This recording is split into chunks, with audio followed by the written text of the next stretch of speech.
تاخیر بات شروع کرتا ہوں۔ اللہ تعالیٰ نے اپنے بندوں کو جو بہت ساری نعمتیں عطا فرمائی ہیں، ان میں سے ایک بہت بڑی نعمت ہے زبان۔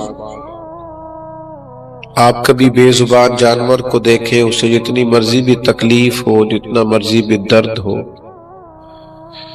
اور جتنا مرضی بھی کسی چیز کی اس کے خواہش پیدا ہو، وہ اپنا ما فی الضمیر بیان نہیں کر سکتا۔ لوگ ترس کھا کے کہتے ہیں اس بے زبان پہ رحم کرو، یہ تو بیچارہ بول ہی نہیں سکتا، بتا ہی نہیں سکتا۔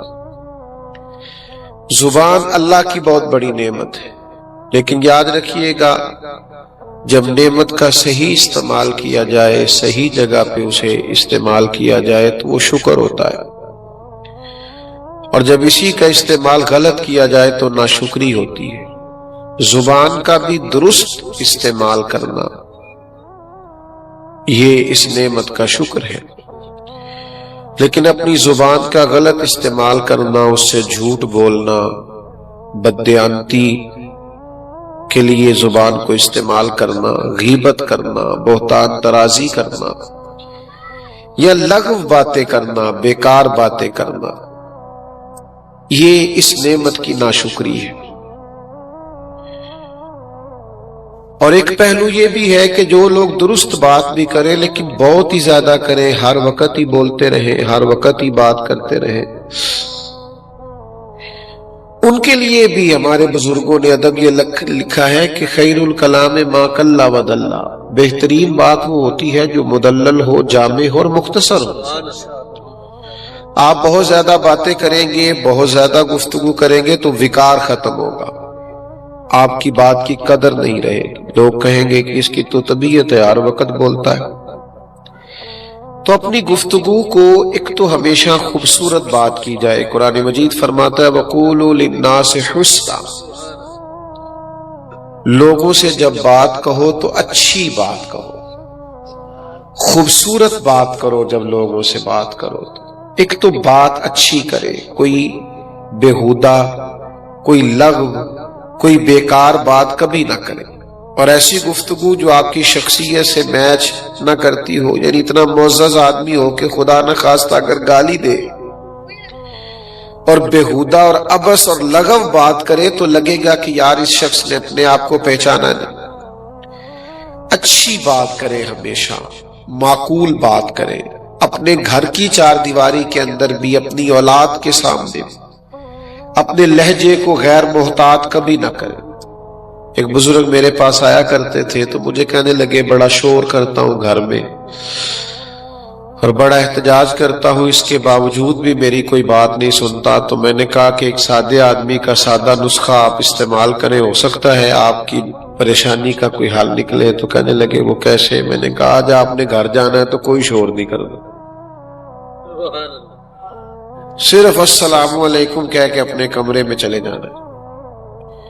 تو فرماتے مجھے دوبارہ ملے تو کہنے لگے میں السلام علیکم کہہ کے اپنے کمرے میں چلا گیا تو جس بہو کو کئی آوازیں دیتا تھا وہ نہیں نہ آتی تھی، 10 منٹ گزرے تو آ گئی، کہنے لگی ابا جی طبیعت ٹھیک ہے، کوئی چیز چاہیے تو میں لاؤں؟ چوپ رہسیں تے موتی مل سن، تے ذکر کرے تے ہیرے۔ تو میرے عزیز اپنی گفتگو کو بے وقار نہ کریں، اپنے انداز کو بے وقت نہ کریں، تھوڑی بات کریں، معقول بات کریں۔ اور پھر ایک اور بات بھی ذہن میں رکھیں کہ ہماری جو گفتگو ہوتی ہے اس کا ہمیشہ اثر ہوتا ہے۔ آپ کی بات سننے والے 2 لوگ ہو یا 2 کروڑ ہو، بات کا اثر ہوتا ہے۔ آپ اپنے دوستوں کے بیچ بات کر آتے ہیں، آپ کا خیال ہوتا ہے انہوں نے توجہ نہیں کی، آپ کا خیال ہوتا ہے کہ انہوں نے آپ کی بات کو اہمیت نہیں دی، حالانکہ آپ کی بات وہ وقتی طور پر انکار کر بھی دیں لیکن گھر جا کے سوچتے ہیں کہ یار میرے فلاں دوست نے یہ بات کی تھی۔ آپ کے منہ پہ کہہ بھی دیں نہیں تجھے نہیں پتا، لیکن آپ کی بات کا اثر ہوتا ہے۔ آپ 2-2.5 سال کے بچے کو گھور کے دیکھے تو وہ رو پڑتا ہے، بیٹا بیٹھ جاؤ، آپ بیٹھ جاؤ، اللہ جزا دے آپ، اللہ تعالیٰ بہت سا ناراض نہ ہوئیے۔ وہ گھور کر آپ دیکھیں تو بچہ رو دیتا ہے، اور اسی بچے کو، چھوٹا بچہ ہے، آپ مسکرا کے بات کریں تو مسکرا دیتا ہے. اس کا مطلب ہے چھوٹے چھوٹے بچوں پر بھی بات کا اور لہجے کا اثر ہوتا ہے. پھر ہمارے اپنے اوپر بھی ہماری باتوں کا اثر ہوتا ہے. آپ کسی شخص کو کوئی ہنسنے والی بات سنانے لگے، کوئی مزاح والی بات سنانے لگے، ہنسنے والی، تو بات کرنے سے پہلے آپ خود نہیں ہنس پڑتے؟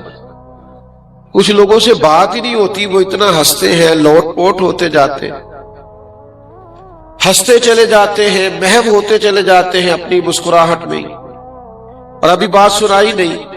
اور اسی طریقے سے کوئی رونے والی بات کرنے لگے، اپنا کوئی دکھ سنانے لگے، تو بندہ بات کرنے سے پہلے خود رو نہیں پڑتا؟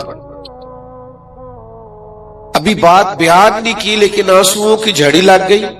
اس کا مطلب ہے ہماری باتیں صرف معاشرے پر ہی اثر نہیں کرتی، ہماری باتیں ہم پر بھی اثر کرتی. آپ 2 دفعہ اپنی زبان سے کہیں چھوڑے جی میں نے بڑی خدمت کیا والدین کی، وہ نہیں راضی ہوتے معاذ اللہ.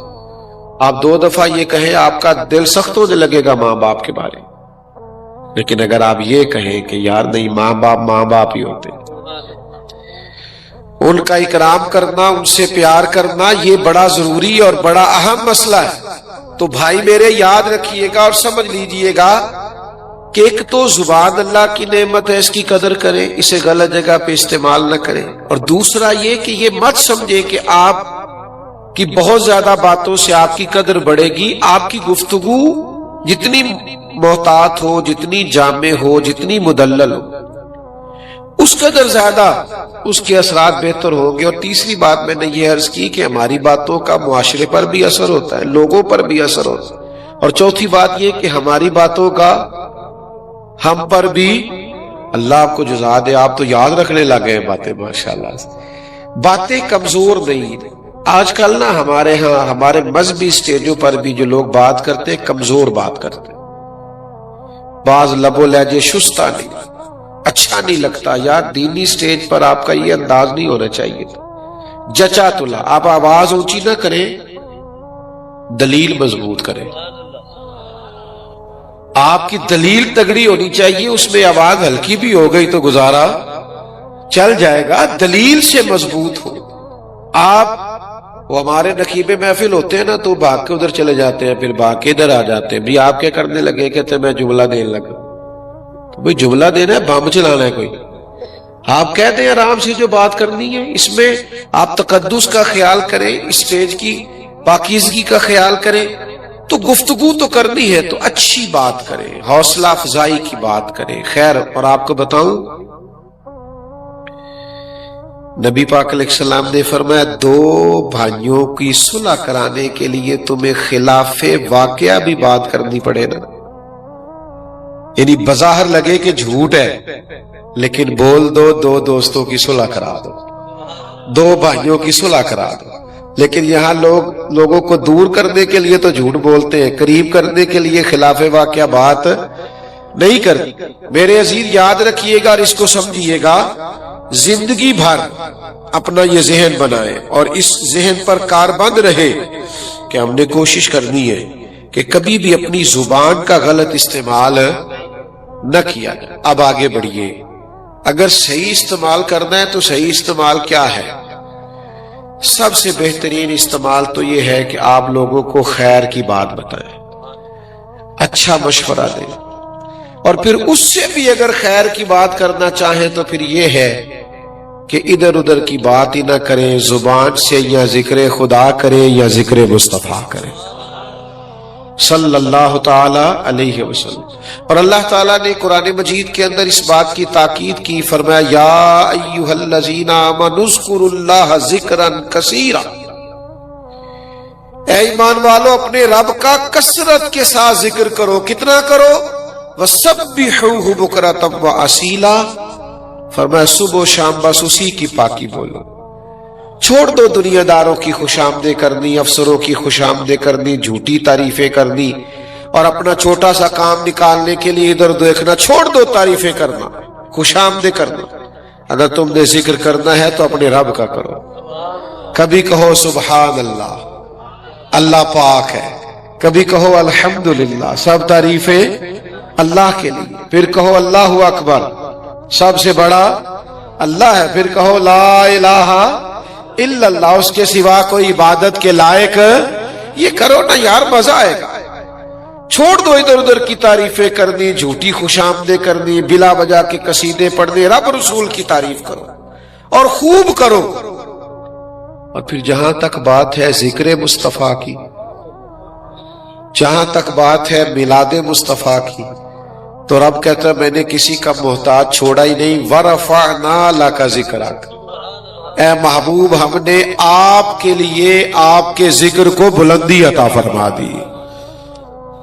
حضور کا ذکر پاک ہر وقت، ہر لمحہ۔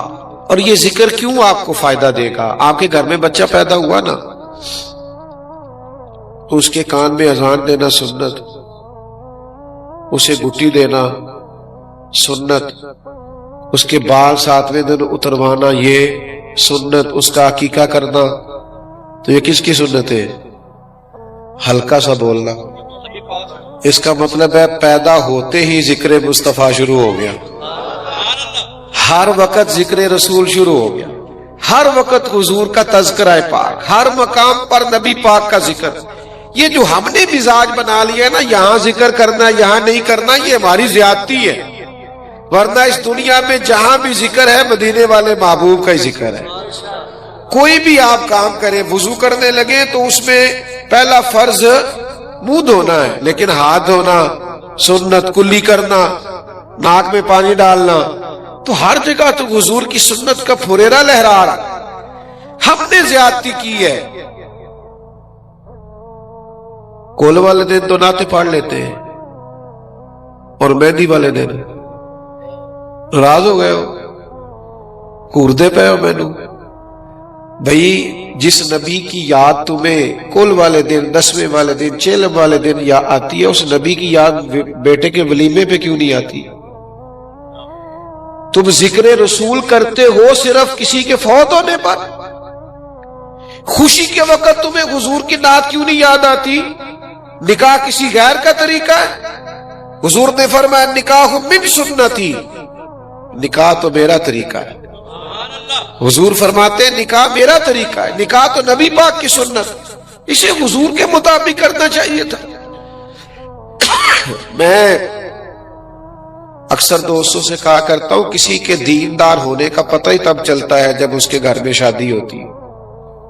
مسجد میں تو سارے حاجی نمازی ہوتے ہیں، پتہ تو تب چلے گا جب تیرے بیٹے کی بارات اٹھے گی تو کتنا حاجی نمازی ہے، تو کتنا شریعت کا پابند ہے، تو کتنا خیال کرتا ہے۔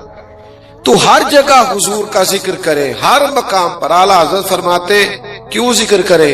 وجہ بیان کرتے، کہتے جو نہ بھولا ہم غریبوں کو رضا، کہتے چونکہ نبی پاک نے ہمارا ہر جگہ ذکر کیا ہے، پیدا ہوتے ہی ہمارا ذکر، معراج پہ ہمارا ذکر، نمازوں کے بعد ہمارا ذکر، غاروں میں ہمارا ذکر، مزار میں ہمارا ذکر، تو فرماتے جو نہ بھولا ہم غریبوں کو رضا، ذکر ان کا اپنی عادت کیجیے۔ آپ بھی پھر ان کے ذکر کو اپنی عادت بنا لیں، ہر وقت حضور کا ذکر پاک، ہر وقت نبی پاک کا تذکرہ، حضور کی حدیثیں یاد کریں، پھر سنایا کریں اپنے بچوں کو۔ ادھر ادھر کی کہاوتیں سناتے ہو، اس سے بچے کیا تربیت پائیں گے؟ انہیں نبی پاک کے ارشادات، ہمیں بڑی باتیں یاد ہوتی ہیں، یہ چھوڑ دیں آپ کے میرا ذہن کام نہیں کرتا، میں کیسے یاد کروں؟ بڑا کام کرتا ہے ہمارا ذہن۔ یہ موبائل آیا ہے تو سب کے ذہن نے کام کیا ہے نا، واٹس ایپ چلنے لگ گئے ہیں نا، گروپ اسٹیٹس لگانا آ گیا نا۔ اللہ خیر کرے، آپ حضور کی حدیثیں یاد کریں، وہ بھی یاد کر دی آ جائیں، قرآنی آیات کے تراجم یاد کریں، آ جائیں، تھوڑی توجہ کریں۔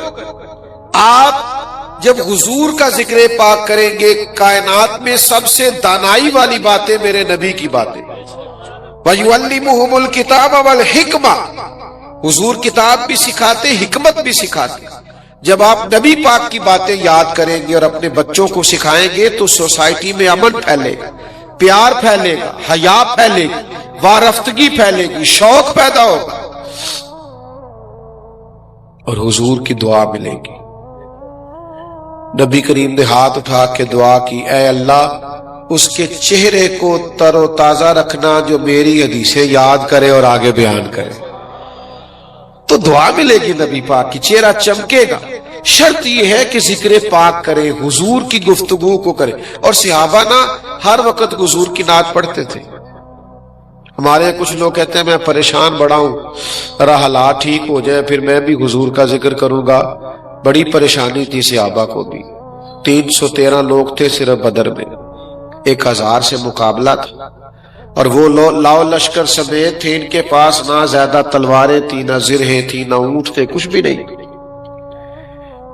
ان لوگوں نے اتنے کٹھن حالات میں جہاں یہ بیان کیا نا کہ ہمارے پاس اسلحہ پورا نہیں تھا، حالات سازگار نہیں تھے، وہاں ان لوگوں نے یہ بھی بیان کیا کہ ہمارے نبی کی شان یہ ہے کہ حضور نے تو ایک دن پہلے ہی بتا دیا تھا فلانا کافر یہاں مرے گا، فلانا کافر یہاں مرے گا۔ یہ صحیح مسلم میں موجود۔ یعنی حالات جتنے بھی خراب تھے حضور کی شانیں بیان ہوتی رہی، نبی پاک کے تذکرے بیان ہوتے رہے۔ حضور کے ذکر پاک کو نہ چھیڑے، اسی ذکر سے تو برکات نازل ہوگی۔ یہ ذکر ہوگا تو اللہ کا انعام آئے گا۔ ذکر رسالت مآب ہر وقت، یعنی جنگ خندق میں بڑے حالات خراب تھے، بڑی شدید مشکلات تھی، صحابہ کرام نے پیٹ پر پتھر باندھ رکھے تھے، بھوک سے شدت تھی۔ انہوں نے یہ بھوک بھی بیان کی ہے کہ ہم نے پیٹوں پہ پتھر باندھے ہوئے تھے، اور ساتھ یہ بھی بیان کیا ہے کہ حضرت جابر ابن عبداللہ نے 4 لوگوں کا کھانا پکایا تھا، پر نبی پاک سینکڑوں کو لے کے گئے تھے، سب کو پورا آ گیا تھا۔ حضور کی نعت وہ کبھی بھولتے نہیں تھے، ہر وقت حضور کا ذکر پاک کرے، نبی پاک کے ارشادات کو یاد کرے، حضور کی سنت کو یاد کرے۔ کوئی کام کرنے لگے تو دیکھیں پہلے یہاں میرے نبی کا طریقہ کیا ہے، حضور نے یہ کام کس طرح کیا۔ اپنے رویوں سے، اپنے لب و لہجے سے ہر وقت نعت خواہ بنے رہے۔ یہ رسمی سا انداز نہ اختیار کریں کہ کوئی محفل ہوگی تو چلو نعت ہوگی۔ میرے عزیز، ہر وقت ذکر، ہر وقت ذکر، ہر وقت نبی پاک کا ذکر۔ ہاں